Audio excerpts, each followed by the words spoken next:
terbang tu pun kena praktis juga. Hai, Assalamualaikum. Saya Cik Razali dan saya memegang watak Akil dalam filem terbaru saya, Pemuja. Watak Akil ni seorang yang sabar, seorang yang straightforward je. Watak dia macam saya juga. Watak dia antara awal-awal yang tak percaya dengan kewujudan alam-alam mistik ni. Dia seorang yang praktikal, logik. Dia tak adalah percaya sangat dengan dunia mistik ni.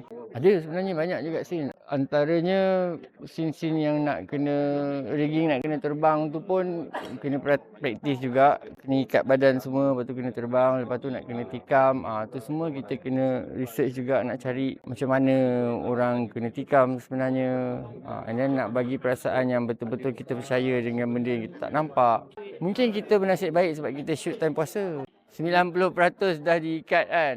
Tapi yang cuma yang pelik tu yang painting jatuh tu lah. Masa dia ada buat satu scene tu, painting tu tak ada siapa kacau, tak ada siapa usik pun. Dia tengah jalan, tengah senyap-senyap, tiba-tiba dia jatuh kan. Besar pula tu painting tu. So dia jatuh dan orang tak tahu kenapa dia jatuh. Saya rasa semua orang patut just go and watch Pemuja, enjoy the film, tengok perjalanan macam mana family ni menangani masalah-masalah mistik, dan anggaplah ia satu cerita yang untuk menghiburkan sahaja. Yang baik-baik boleh komen, yang